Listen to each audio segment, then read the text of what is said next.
IB Nation, welcome back to another edition of the Irish Breakdown podcast.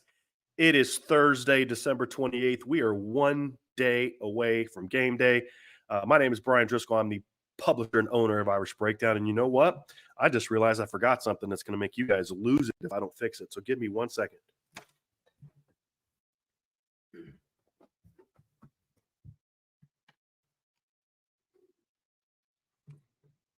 I realize that some of y'all can't focus when I don't have a hat on. So I'm going to have a hat on. I am sitting here in El Paso, Texas at the hotel, waiting on just for tomorrow. We are going to have to get together actually tonight, 5 o'clock local time. We're going to have a get together. If you want to attend, if you're in town, you want to come over, meet me, meet some of the other Irish Breakdown members, shoot me a DM, an email at brian@irishbreakdown.com, and I'll shoot you the details of where we're going to be. It's going to be a ton of fun. And this is just a big game for Notre Dame. And I know that, we're convinced that bowl games don't matter and what happens in them don't matter. And I think to a degree, kind of where I've felt for a while now that bowl games aren't impactful in regard to predicting what's going to come next. I think they need to be looked at as just a game, and especially now circumstances are so different. But I still think they matter from a perception standpoint, from a momentum standpoint, and so it is a big game for Notre Dame. We're going to talk about. I'm going to give my prediction, explain my prediction. Going to talk about what the rest of the IB staff predicted, and then I'm going to kind of get into. I'm going to break down just briefly my keys to victory. I know you heard the guys yesterday had theirs. I'm going to talk a little bit about mine today as well, and just some things that I want to see from Notre Dame in this game. And I'm very much looking forward to that. And so for some of you, I don't sound great right now. I'm not sick anymore. I was sick last week, but I just can't kick the cough. And so I'm taking some cough medicine. So not sick anymore. So don't worry. But this cough, and then when I have bad coughing spells, it makes me sound more nasally than I actually am. So I'm actually not that bad. There will be a couple times during the show I will have to pause and do a little bit of coughing, but I will try to make sure that that's not in your ear. But I am ready to go today. Going to be a lot of fun. Hope you guys enjoy it. Going to have a lot to talk about today as we preview the kind of our final preview for the Sun Bowl matchup between Notre Dame and Oregon State. So I'm going to kick off with game predictions. And then I'm going to dive in just kind of, what my keys are to Notre Dame getting that done. And then just some things that I'm really kind of hoping to see from the game, and things that if we do see them, I think this game could be even more convincing than it otherwise would be. This is an interesting game, and obviously it'll be on tomorrow, 2 o'clock Eastern time on CBS. It's 16th ranked Notre Dame against 19th ranked Oregon State. And it's just funny because neither one of these teams really are going to look anything like they did during the season. And on certain parts of the ball, they're going to look more like they did. Notre Dame, for example, on defense has a lot of guys in this game that were part of the season. So that's one of the things that I'll discuss is kind of the reason I'm optimistic about this game for Notre Dame. Oregon State looks way different on both sides of the ball. I mean, they're down to their third string quarterback.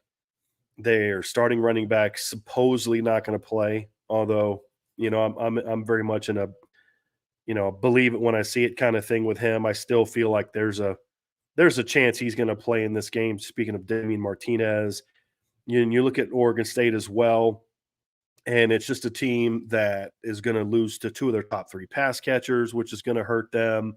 You're talking about a team that's missing two of its four best DBs, and they weren't a great secondary to begin with. They were scrappy, but not as good as they have been in the past. You're talking about a team that is going to be missing three of their starting offensive linemen, and not because they opted out. Only one opted out. Two others are injured. So they're just going to have a completely different look. Notre Dame offensively is similar. They're going to have a completely different look. New quarterback, new running backs, receiving core, similar faces, but no Rico Flores, no Chris Tyree. You're going to be missing your starting offensive tackles. Kind of a new look center guard position is still kind of new. It's only game 3 of that trio, but they're the now experienced part of the line, which is just wild. No Holden Stace, no Mitchell Evans. So it's gonna be a much different looking game, and it's not a game that to me the outcome is going to tell us a lot about necessarily going to tell us a lot about who Notre Dame is and is going to be moving forward. Of course, as we get going, a fire alarm starts going off in the hotel, some kind of alarm in the hotel. So anyway, uh, this is just a wonderful day. So anyway, they're doing a lot of construction in the hotel, so I imagine they're just running a test here real quick. It's already off, so see, all good to go. Um, yeah, like my whole floor is under construction right now, so we actually kind of catch a little bit of a break that they stopped a lot of the hammering and stuff right now. So, but hey, we are powering through today, and we're going to get this done. Yes, I love it. Smoke alarm. Notre Dame is on fire. So what I was saying about the game is I don't think this is necessarily a game that if Notre Dame goes out and wins by 3, it's bad news. If Notre Dame goes out and wins by 30, it's great news for next season in and of itself. And I'll kind of explain what that means. But I do really believe that a win tomorrow is going to be important because just perception wise and momentum wise, getting that third straight win is important. Getting win number 10 is important. Marcus Freeman showing against what I believe to be a tougher schedule, not a significantly tougher schedule, but a tougher schedule. Going out and going 10-3, showing the improvement you had as a program, sort of building on a lot of the momentum that is going on right now inside the program, a lot of the excitement that exists as far as what Notre Dame is doing from a portal standpoint, from a coaches changes standpoint, strength program. There's just a lot of momentum going on right now, and that momentum can be somewhat stagnated by a bowl game loss. And so that's why I do think that Notre Dame has a lot to play for in this game, even if it's not something that necessarily says, like, there could be an outcome that makes me say, hey, this Notre Dame team is going to be legit based on what we saw this week in the game. And I'll talk about that in a little bit. But it's not just the outcome by itself is not something that's necessarily going to tell us that, but it doesn't make it less important just from that overall program momentum standpoint. And that's kind of where I'm coming from on why I still believe this game is very important. So let's get into predictions, and we'll kick off with the predictions, and I'll hand out some game balls, and I'm going to share with you guys what the IB staff predicted for the game, and we'll dive into that. I'm not going to do a traditional mailbag today, but if you guys do have some super chats, you can go ahead and throw those up there. If I see a couple questions that I see that'll be interesting, we did have one super chat already. But I want to first kind of dive into just a little bit about the game. As I said, Notre Dame right now, as of yesterday, was a 6.5 point favorite. 41.5 is the over-under. 41.5 points is the over-under. The IB team was all on the same page as far as Notre Dame winning. Our scores were not that much different either. Ryan Roberts had it 28-13, 15-point Irish win. Sean Stiers had it as a 14-point Irish win, 27-13. Andrew McDonough had it as a 10-point Irish win, Notre Dame 27-17. And then Sean Davis had it as the biggest, most convincing win. He has it as a 31-13 win for Notre Dame. Vince never sent in his prediction, so I don't have predictions from Vince.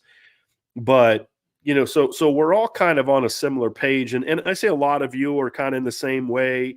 Brandon's 31-13, Irish Blooded 24-13. Jason Smith, 34-17, Rob Osgood, 27-10, Basin Domer, 23-13, Tony Spagnolo, 27-10. So there's a lot of you all that are sort of in the same boat that we are with the final score. And then a couple others. Sean Paulus has it as a more convincing win. Raymond has it as a little bit more convincing win. Salty has it as a little bit more convincing win, as is Karen. So I'll say this. I think it can be that, and I'll dive into that. But here's why I am going with the score that I went with. And I'm hoping that my prediction is off, that it's a little bit more convincing of that. But here's kind of where I'm looking at it. I'm going 24-10 is my prediction. I'm going Notre Dame wins 24-10. And here's how I came to where I'm at. Number one, the biggest reason I just have a hard time seeing Notre Dame losing this game is because of the Notre Dame defense. And there's no Maris Leofau, which is a loss. I mean, Maris is a good football player. and there's no Thomas Harper, which is a loss. Thomas had an excellent season for Notre Dame this year. Just the contributions he made. I don't I don't think he made a wise decision per se to not play in the game, but it's the decision he made, and respect him. Respect what he did. I think Thomas did a lot of good things for Notre Dame this season, and was a very good nickel back for Notre Dame. And so you'll have to replace him in the bowl game. But this isn't a team that position is necessarily needed a ton, at least from what we've seen from Oregon State for most of the year. So that's not necessarily like a huge loss from a just a pure matchup against Oregon State standpoint. And then of course you're missing some backups. Ramon Henderson's not playing, which is, I mean, we could argue if that's a loss or not. Nana not playing is a loss in the regard to the job he did. He did a really solid job. But outside of that, oh, and of course Cam Hart is not playing in the game, which is certainly a loss as well. But in those situations, I believe Notre Dame is in a great position to fill the void in each spot much better than Oregon State is with their heavy personnel losses. So, you don't have Maris. And so what they'll simply do is slide Jack Kaiser inside and replace him. And I think Jack will do just fine at that position in this particular. When you look at the nickel position with Thomas Harper, you'll have Clarence Lewis has played that position all year. Coach Golden, I believe, talked about Christian Gray possibly playing that position. I still don't know why they're so hesitant to play Jade Mickey. Maybe they've tried him there and he's just not good at it. I don't know, but he just seems like he'd be a perfect fit. But it sounds like Christian Gray might get some action there as well. At rotation safety, I think this is a chance to get to. Hopefully, we get a chance to see a Don Schuler a little bit, and then of course a cornerback. Losing Cam Hart's a blow because Cam was an excellent player this year.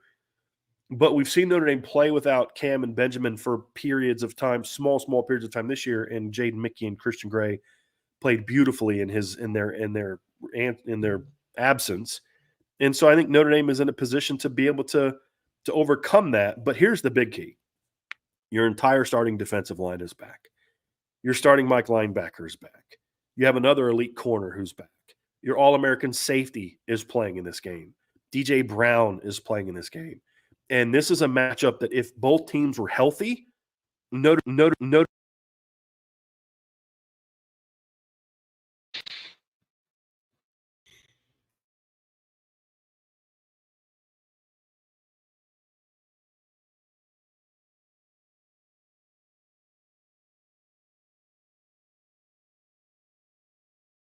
Sorry about that, everybody.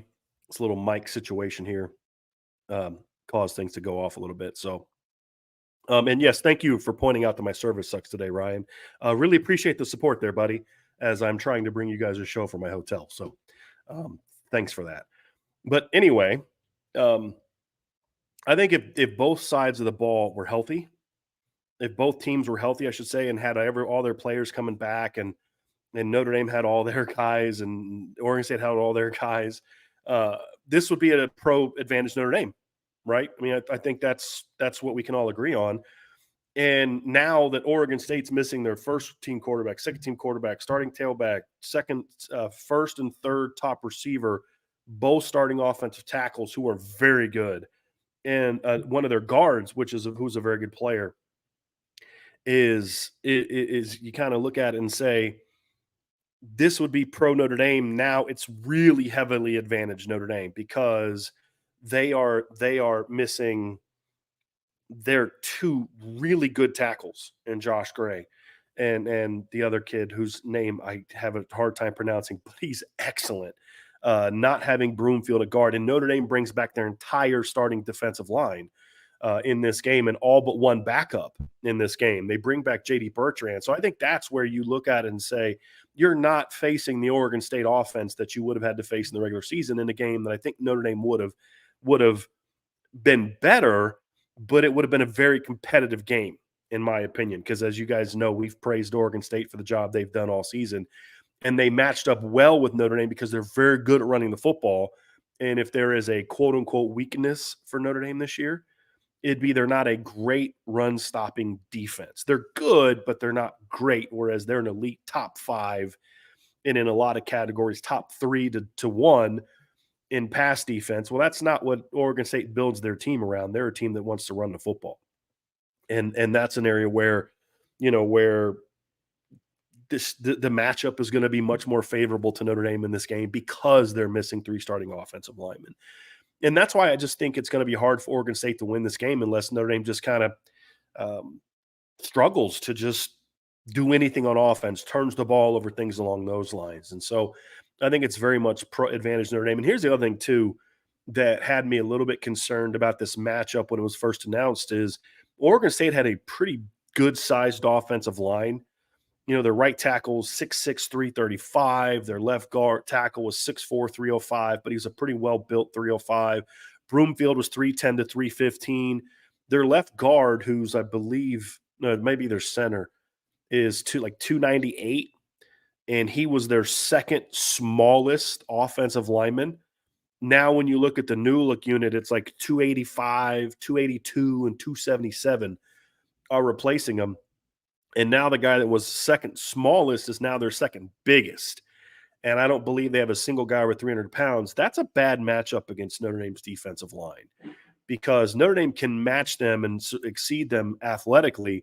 But now Notre Dame's size, where they do have size, and the length that they do have is going to be a little bit more problematic, in my opinion, for Oregon State. So I don't think they're going to be able to run the ball as effectively against Notre Dame as they maybe would have if they were healthy and had everybody there. I liked Fenwick quite a bit. He's a good player. Last year, Damian Martinez, I can't remember if he got hurt or what the circumstance was, but Damian Martinez didn't play a ton in the bowl game last year against Florida. And Fenwick came in and went for over 100 yards. And they just blew Florida out last year, which was fun to watch. And then the other part of it is, Tyler Bray, Jonathan Smith played a big role in their offense, and now he's gone.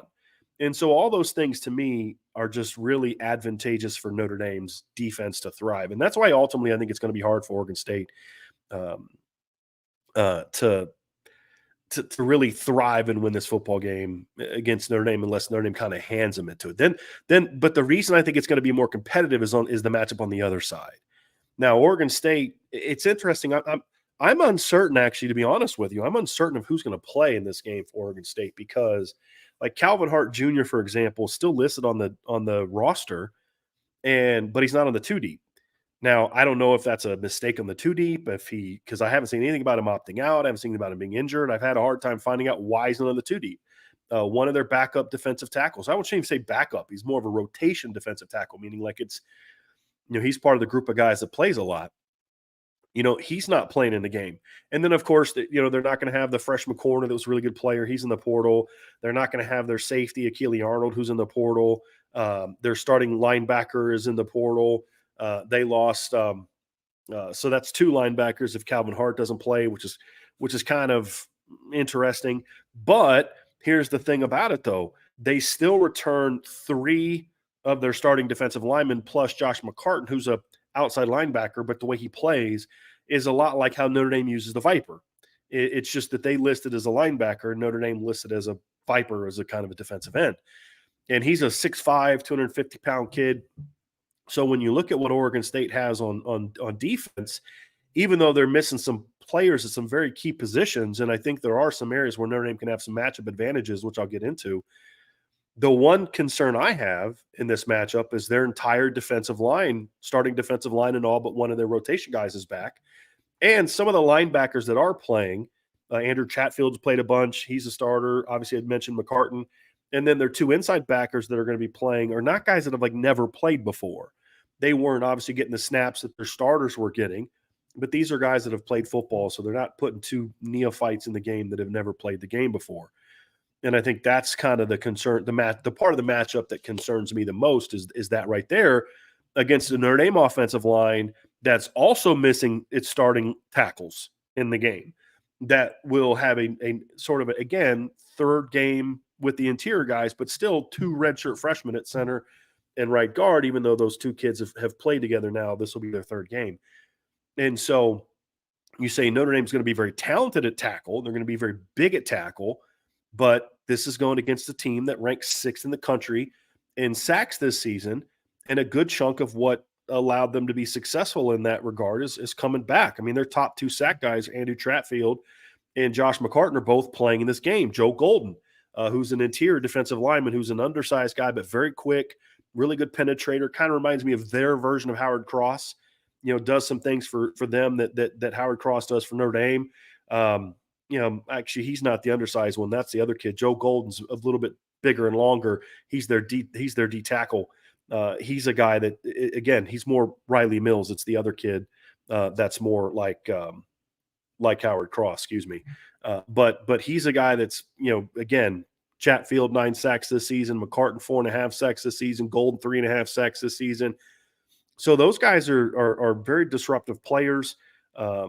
And they're going against the Notre Dame group of tackles that have just not played a lot of football in their careers or in recent seasons. Obviously, Tosh Baker got a couple starts back in 2021, didn't play great, and hasn't played a lot of football since then. So that matchup, to me, combined with the fact that we just have no idea what we're going to get from Steve Angeli, is why I think this is going to be a little bit lower scoring game than it otherwise could be when you consider who Notre Dame will have at the skill positions and the talent they have and all these other things against an Oregon State defense that's missing some really good football players. And that at the end of the day, like, I was thinking about this on the plane last night because I was watching some film of some old Cincinnati film with some LSU film, and then I started thinking about this matchup tomorrow. And I'm thinking, like, man, this would have been such a great game to see these two teams at their best play each other, because it's two very well coached football teams, two teams that have good lines on both sides of the ball, two teams that just do a lot of good things. I mean, Al Golden's just done a great job as defensive coordinator this year. Jonathan Smith's a really good offensive mind. Love some of the things that Tyler Bray has done as the defensive staff. And that's another weird thing, is like, he was their D coordinator this year, did a great job. He's going to be their new head coach, but he's not coaching in the bowl game, which is just kind of weird, but it is what it is. But it just, we're missing an opportunity for this to watch a really cool game, a really good game. But at the end of the day, there's just too much talent on the field for Notre Dame when I look at this matchup. I think Oregon State's secondary is still a scrappy group of players. They've got a couple safeties that are really good, come downhill, run defenders. Keaton Oladapo is a really good football player. I like him. Ryan Cooper's a good football player. But when they've had trouble this year, it's been covering the pass game against teams that can really do it. Now, when they've been on, their pass rush is effective and they're able to be effective there. The Washington game was a bit of was a bit misleading, because if you watch that game, just the wind and the conditions made it really hard for them to throw the ball. But this is a team that's been vulnerable to throwing the foot to teams that can really throw the football effectively. Notre Dame's receiving core is healthy. Jaden Greathouse is healthy. Jaden Thomas is healthy. Deion Colsey's healthy. They get KK Smith back. Obviously, you've got Jordan Faison is going to be out there. You're going to have Jeremiah Love and Jadarian Price in the backfield. I just think ultimately Notre Dame's going to have enough weapons to make some big plays. They're going to get at least one short field because of their defense, and ultimately that's why I went with Notre Dame winning the game 24-10. So when I look at my prediction, I just – I had it 21-13 at one point in time, 21-10, and I settled on 24-10, just because I think when I found out that Josh Gray and Broomfield were both not playing, that kind of solidified it for me, that I just don't know if Oregon State's going to have the horses or firepower or ability to hold up front against Notre Dame. And I think the one thing that I've seen from Oregon State people discussing Notre Dame that I think they're missing the boat on is the quality of the Notre Dame defensive line. And I understand it, because Notre Dame doesn't have anybody up front that has like monster numbers. Obviously Howard Cross was a second-team All-American, I think, by 5 or 6 different outlets this year, but I don't think there's quite an appreciation on the outside of how good Javonte Jean-Baptiste was this season, how good Riley Mills was this season. And even with Jordan Patel struggling, just overall, the offensive line defensive line for Notre Dame is very good. And with Oregon State not being anywhere close to their best when it comes to the offensive line, I think that's the matchup that's just going to have the biggest impact. And then I think that their skill on defense is just not going to be quite good enough to hold up against Notre Dame for 4 quarters. The big equalizer, as I said, the thing that could turn all of this around is that pass rush against a Gino Guidugli-led offense with Steve Angeli quarterback. If Steve Angeli plays like a redshirt freshman making his first career start, then he could make some mistakes and struggle. Of course, we saw a guy that's a little bit older, but we saw a guy for USC make his first career start last night, and he throws for 6 touchdown passes and a bunch of yards. So you just never know what you're going to get from a first-time quarterback in a game like this.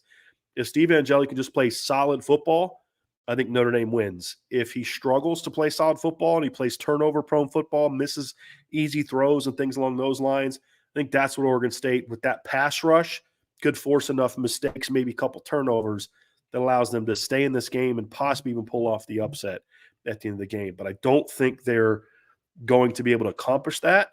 And, we have someone in the from an Oregon State fan in the chat right now talking about how they're both missing their starting offensive tackles. And that's a very fair point. And he's made some very good points in the chat. And we appreciate it. Appreciate you, Connor Johnson, being in the chat. It's been good discussion so far. But here's where the difference between a program like Notre Dame and a program like Oregon State comes down into. When Oregon State loses a Joshua Gray at left tackle, they're replacing him with a guy that's just not on that same level. When Notre Dame is losing a Joe Alt, who's a unanimous All-American, they're replacing him with Charles Jagasaw, a 6'7", 330-pound true freshman that was a 5-star recruit. Right? That's the difference. When Notre Dame loses Audric Estime at running back, they replace him with a top 100 elite freshman, Jeremiah Love, and then, of course, Jadarian Price. And what was interesting, I do the recruiting comparison. And again, recruiting doesn't dictate success. You all know my stance on that, but it's still an interesting thing to look at. But when you look at it, Notre Dame actually has, I think, of the 7, so it's quarterback, running back, 2 receiver spots, tight end, the 2 tackle spots, so 7 spots on offense, and then there were 3 spots on defense where Notre Dame has a new starter. Notre Dame has a higher ranked recruit in all but like 2 of those positions. Jordan Faison for Chris Tyree. Obviously, Jordan Faison wasn't even ranked coming out of high school. Chris Tyree was a top 100 player, but Jaden Greathouse was ranked higher than Rico Flores. Eli Raridan is ranked higher than Holden Stace and Mitchell Evans. Steve Angeli is ranked much higher than Sam Hartman. Jeremiah Love was ranked much higher than Audric Estime. And then the one spot where you saw a drop-off was at right tackle, where Blake Fisher was the number 55 player in the country. He's being replaced by Tosh Baker, who's ranked number 100. And then, of course, obviously, Charles Jagasaw is ranked significantly higher than Joe Alt, which is evidence that recruiting rankings aren't determinative of what a player is going to be. A player's ability and his development is going to be the key to that.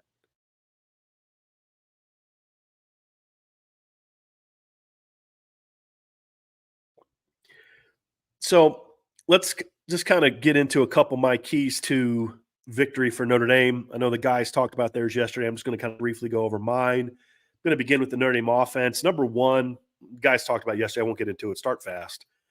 Starting fast has a lot of benefits for Notre Dame. Number 1, it gets Steve Angeli into a nice early rhythm. It allows the offensive line to kind of get into an early rhythm. They don't have to play from behind. It allows them to kind of come out, gain some early momentum, and just all the normal reasons why starting fast is important. But really, it just comes down to they need some early confidence with all the new starters on offense, and that's a big part of it.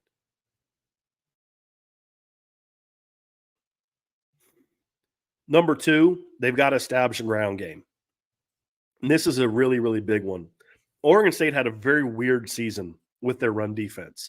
They had back-to-back games against Cal and UCLA where they gave up 527 rushing yards in back-to-back games. If you take those 2 games out and just look at their other 10 games, they only gave up 72.2 rushing yards per game this year. And that includes they held Utah to 57, they held Arizona to 88, they held in the most recent game, they held Oregon to 113 and only 4.0 yards per carry. They are a very good run defense. Now, honestly, when I kind of really started to dive into them, I just kind of thought this team would look different. I just had in my head vision them being a much bigger, physical, kind of like a Utah type of defense, and they're not. They're not that big, but they're really aggressive. They're pretty athletic, and they're very well coached, and they're physical and tough. They're assignment correct. They do a lot of different second level stuff because they are kind of a 3-4 personnel type of team. even though basically they're a 4-down team. They're more like Bama in that regard, where they do a lot of odd fronts and they're technically 3-down alignment, but they're always as a fourth guy on the line, almost always a fourth guy on the line. And that tends to be Josh McCartan or Andrew Chatfield, or both of them in some instances. But they're a hard team to run the football on. And as I said, their entire front comes back. Now, not having their two inside backers is going to hurt them, but that doesn't matter if your D line is kicking your offensive line's butt.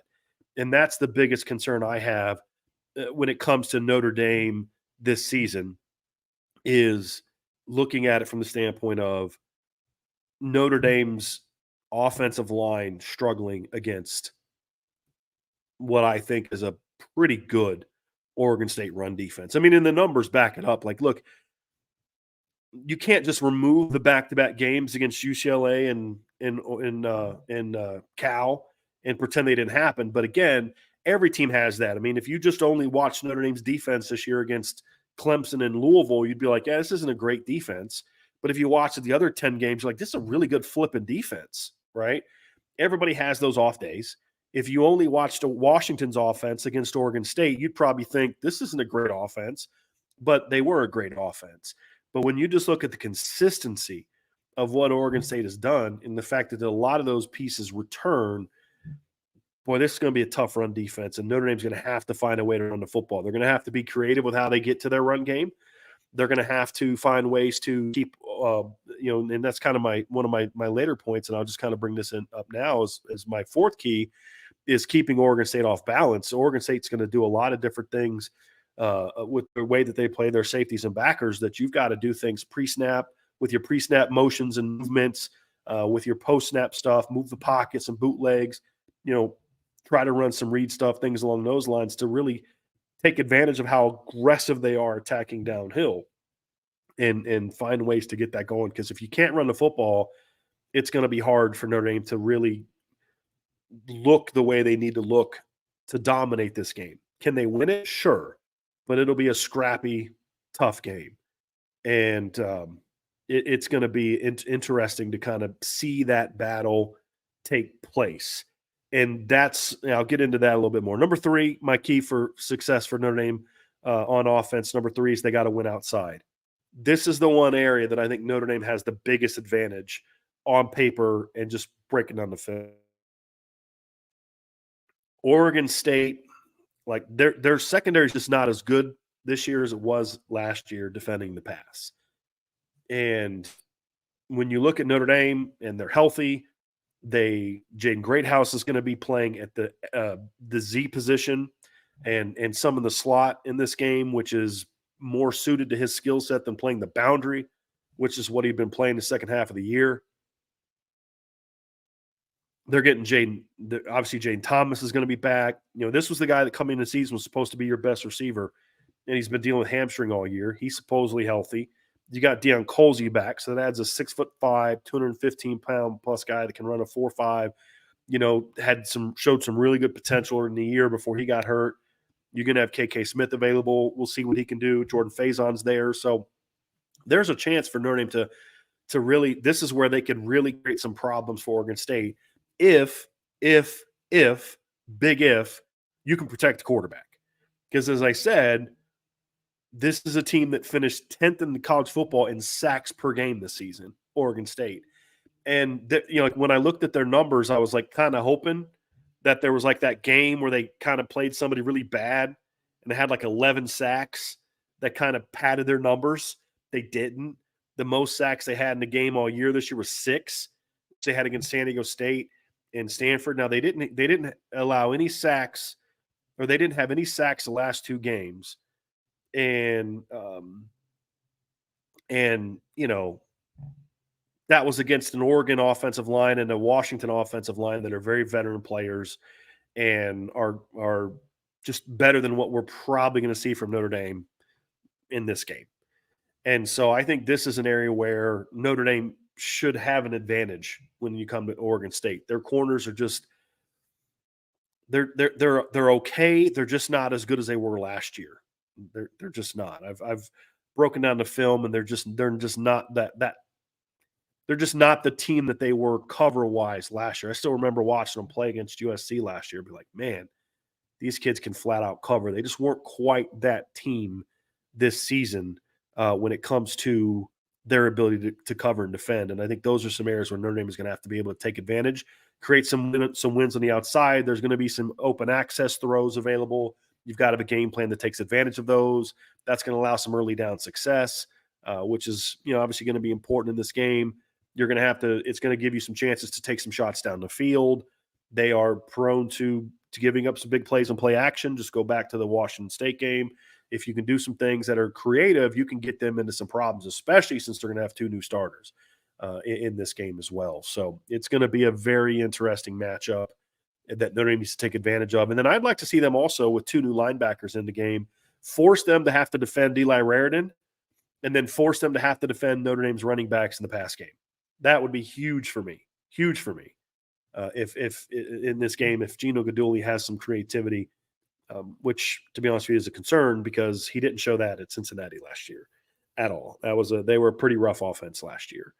And so I hope that it's going to be a little bit better this year, this go around than it was for him last time calling plays. And then the last one is protect the football. That's an easy one. They cannot give Oregon State short fields. They can't have turnovers that take points off the board. You're driving in and you fumble or throw a pick. You can't also have turnovers that give them points, short fields, pick six, fumble returns, things like that.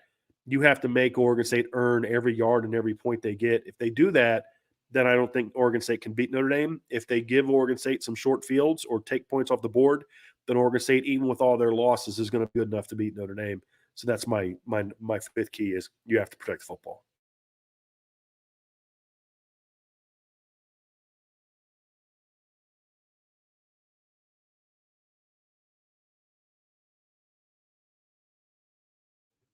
All right, let's get to my keys to defense. There's really four.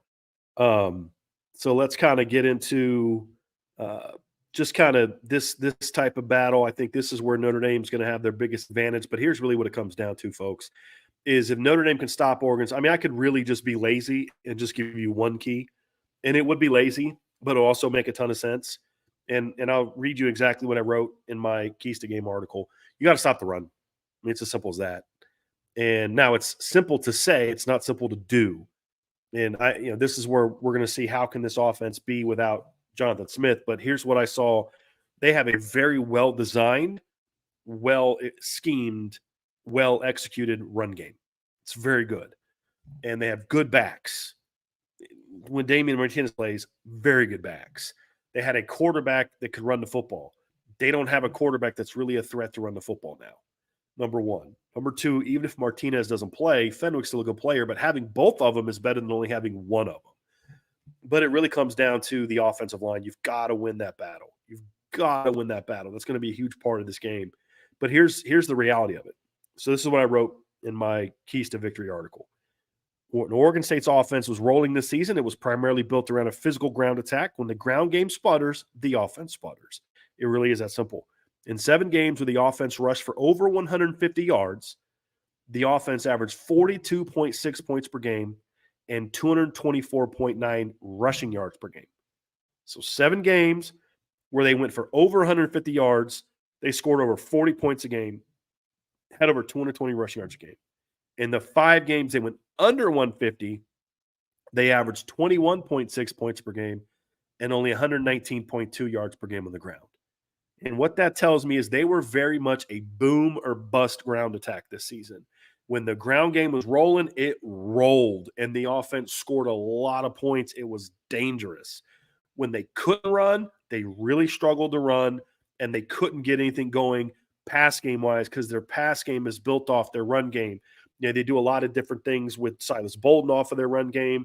They do a lot of play-action shots down the field. They get you to suck up. Then they would hit their tight ends over up the seams. They take shots over top. With their both Anthony Gould and Silas Bolden are very small guys, but they're very dynamic. They make plays down the field.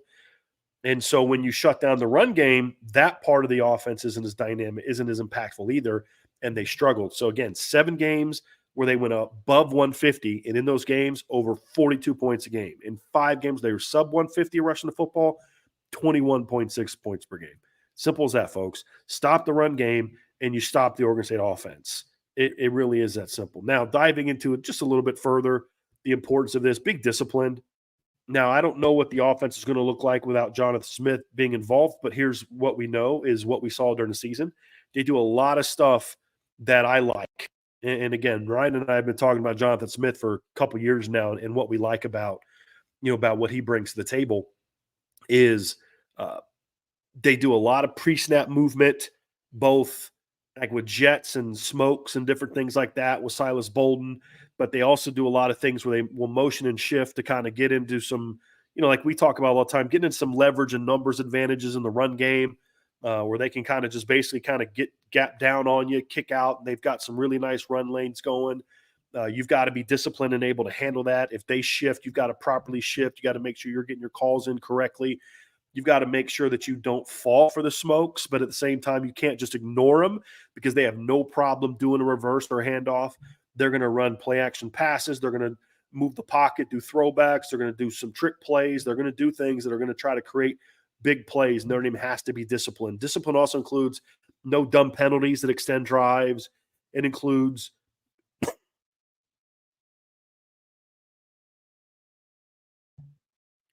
tackling well, being disciplined. You can't shut them down, shut them down, shut them down, shut them down. Bad run fit, 40-yard gain. You can't allow those things to happen. As I said earlier, you have to force Oregon State to earn every yard and every point they get. You can't give them easy yards.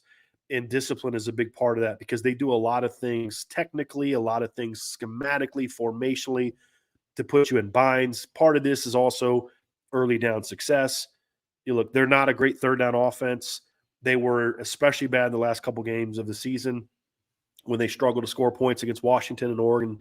They went for, I think, like 6 of 23, I think is what I had marked down in those two games, only scored 27 combined points. The key to third down success against Oregon State is simple. Win on early downs, put them in third and long.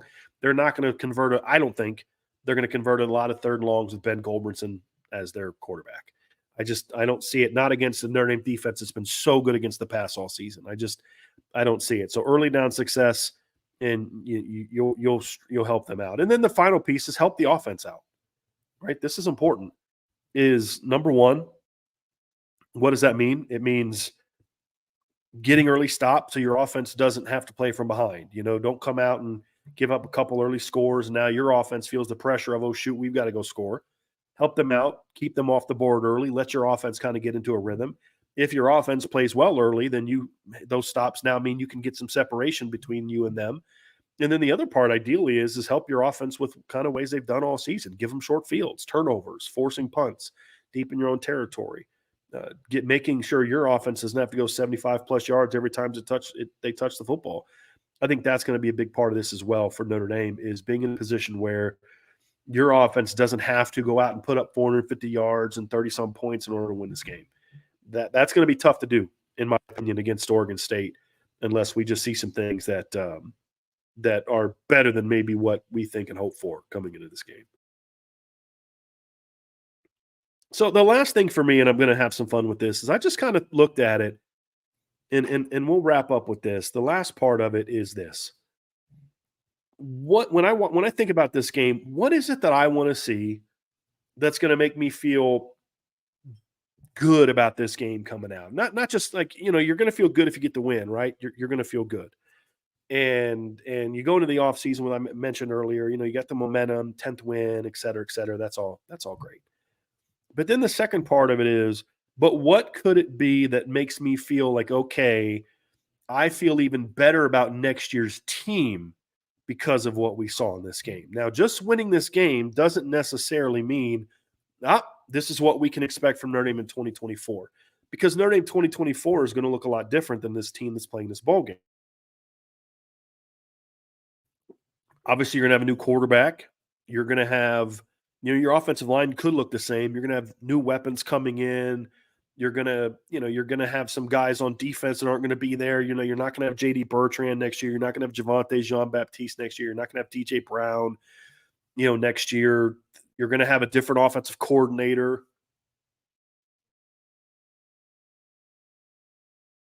It's just going to be a lot different. So, but there are some things that if we see this, it could make me say, hey, this is going to make me feel even better about next year's team. And I'm going to actually take the positive approach to this as opposed to, if this doesn't happen, I'm going to feel worse. Because honestly, from a negative standpoint, like if the offensive line doesn't play well, it doesn't necessarily mean that next year's offensive line is not going to play well. This is their first game together.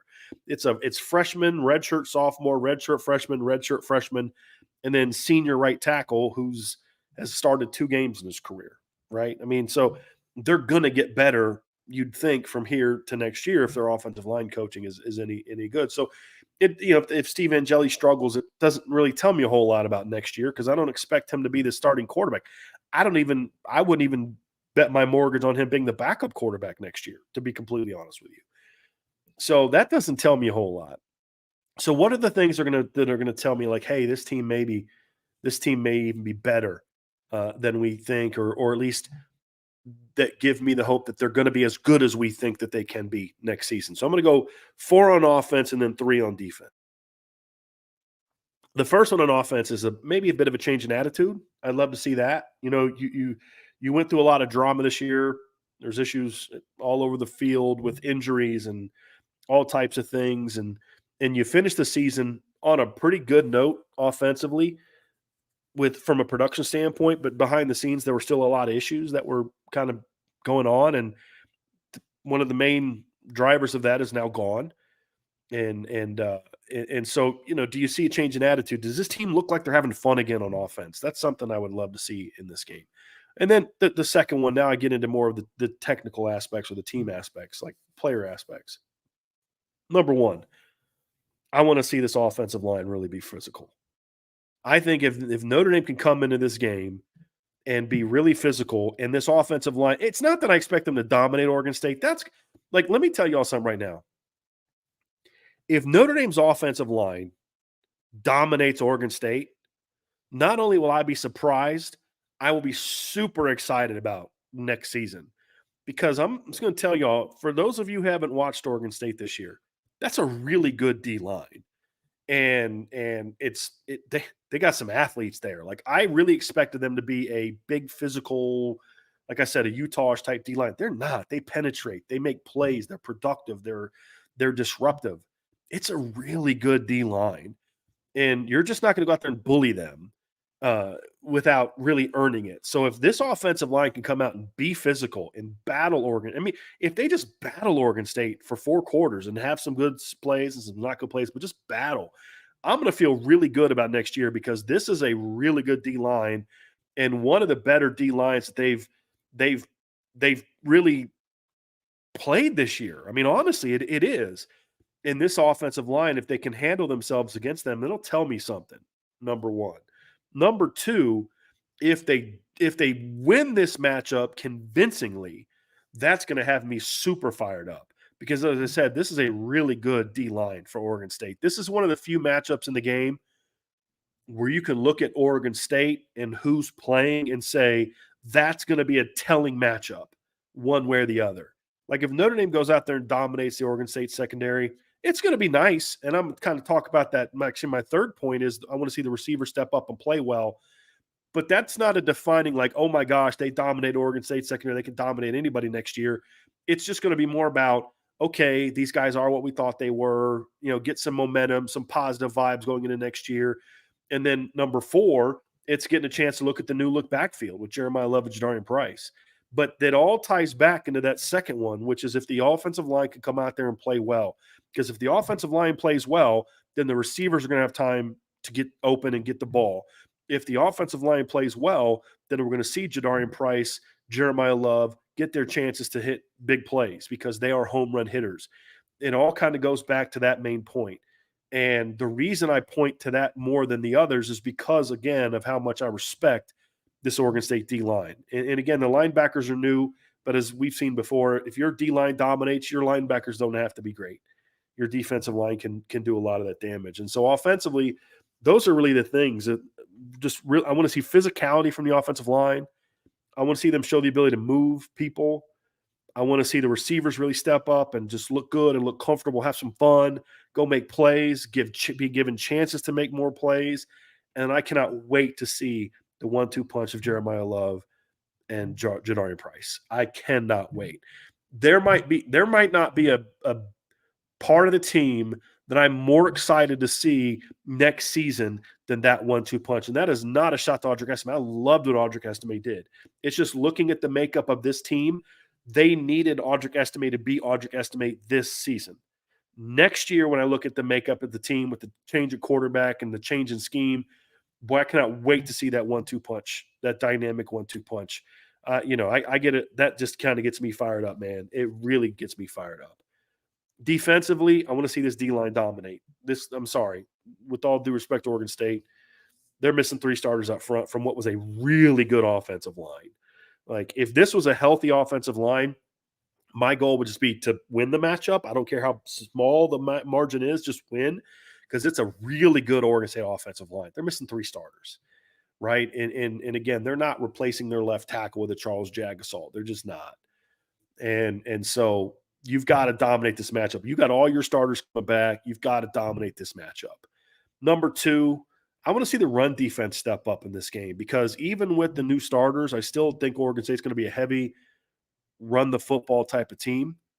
I need to see Notre Dame step up and say, hey, we can be a team that can shut down your run game and stop a big physical back or a couple big physical backs.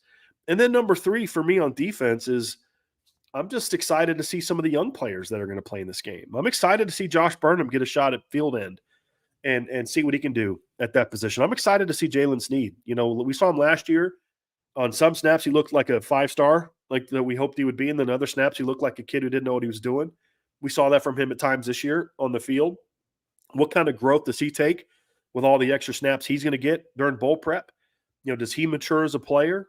I'm excited to see that. I'm hoping he does. I think we'll hopefully get a chance to see a little bit of Drake Bowen in this game.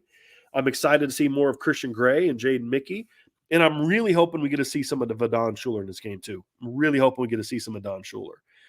He's a guy that I have my eyes on for next season as a potential breakout young player.